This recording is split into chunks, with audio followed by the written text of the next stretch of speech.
Hey guys, just a quick little thing before we start the video proper.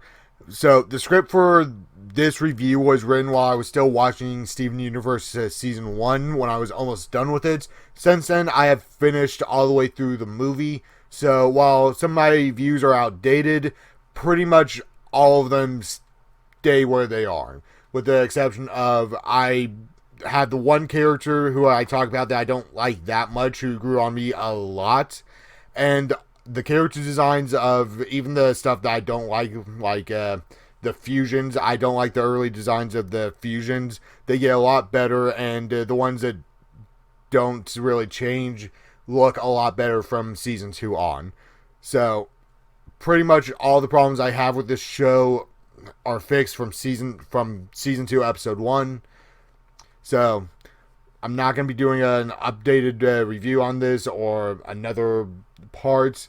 I think the show, season 1, is a good, don't know what the word is. Season 1 represents the whole show fairly well. While I would say it's the worst season, it does keep the same quality throughout the whole show. The little problems get fixed from season 2 on.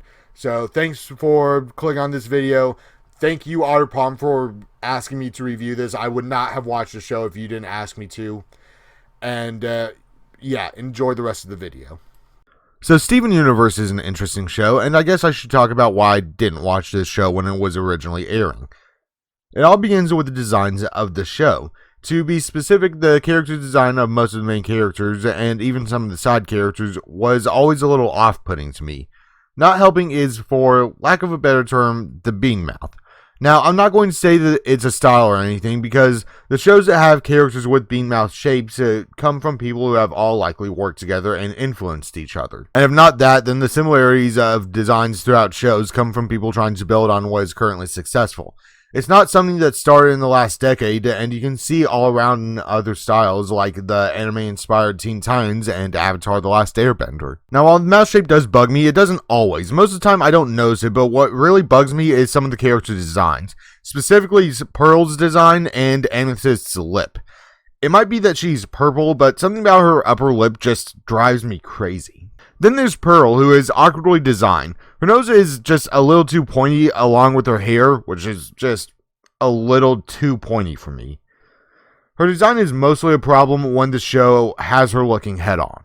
Now, Garner and Steven's designs are fine. I don't have much to say about them. I like their designs, and the personalities of the main cast are all pretty good, with the exception of Pearl. She reminds me a little too much of Aqua from Kingdom Hearts Birth by Sleep, not 0.2 or KH3, just Birth by Sleep, where she wasn't exactly a good character. I'm not a big fan of the overbearing mother type of character. It can work, but most of the time it comes off as annoying, and Pearl keeps stepping over the line. I will say, for those who care, my favorite character by far is Garnet. Most, if not all, of the jokes that revolve around her get me to laugh every single time. My personal favorite is her noping out of a car in the middle of a desert. So what do you think, Garnet? I don't think the show has gotten me to laugh that much since the season 7 finale of MLP. The only thing that would have made Garnet's reaction funnier is if she just noped out the episode. Anyway, let's talk about Steven. He's a kid that acts roughly like a 10-year-old despite being 13, 14. He's an optimist that sees the good in everything, which is almost always an admirable trait, and his personality tends to play off of everyone around him. I haven't really gotten to read on Garnet's character that much, other than she's the leader, deadpan, and a little sarcastic. I've already talked about Pearl slightly. While she does act as the group's mother, she also has a borderline unhealthy love of Steven's mother, who I haven't learned that much about yet. Amethyst is the gross one, who is probably the worst at social situations. She eats a lot and is generally lazy. She's also a joker and the most reckless in every situation. She easily shows the most character outside of Steven's, so she is the most fun to watch when she does just about anything. There's also minor characters like Steven's dad, Greg. He's actually a lot smarter than most animation parents, and so far Greg isn't that lazy. He also very clearly cares about his son. It's refreshing because most animated parents are, well, terrible parents. Then there's Steven's friends, Connie, Sadie, and Lars. So far, Connie is a normal human that gets to experience a world that is less than normal. Sadie is the friend that has probably known Steven the longest, and she is very obviously in love with Lars. Lars, however, is the person most opposite of Steven. He's this show's Squidward. the one that tries to distance themselves from most of the weirdness of the crystal gems. He can be a jerk, but does usually learn his lesson when he's being a jerk. Now, this show is pretty funny. I've already said that most, if not all, of Garnet's jokes are funny, but the rest of the show is also pretty funny. They use a blend of different types of comedy, from physical to puns and anti-humor. And I would say that most of the jokes are somewhat character-driven. And I'm not going to spoil any of the jokes for anyone who hasn't seen them yet. Okay, so the music in the show is incredible, specifically the instrumentals. While the lyrics of the music can vary between amazing and just okay, just like the theme. The lyrics, for the most part, are great, but when they choose to do a breakdown where they say everyone's names, it doesn't blend well with the rest of the theme. So because this is somewhat of a review, I should talk about what I don't like about the show. So far, the only thing I don't like is, well, character designs. Going into this show, I expected to have a problem with the humor or characters or the tone from the show.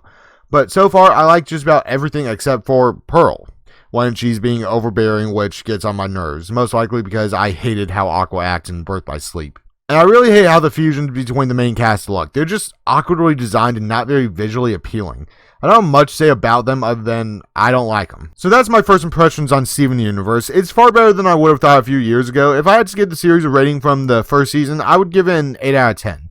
I was talking to Neon while working on the script, and he told me that the first season is the worst of them all, and they get better in season 2, and so far, I'm looking forward to it. So I'm sure anyone who's seen this show already knows all of this. The video is more for those who haven't seen the show yet, like me, and because I was requested to review the show last year.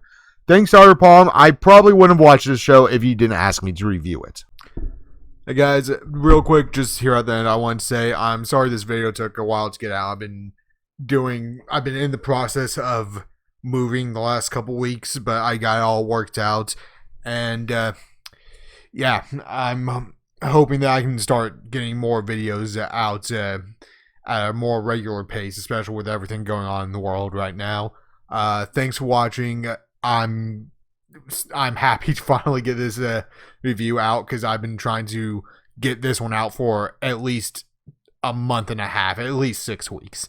And yeah, again, I know I said it a lot in this review, but thanks to Otter Palm, I really did enjoy Steven Universe. At the time of writing this script, I was most of the way through season 1. I think I finished season 1 as I finished the script.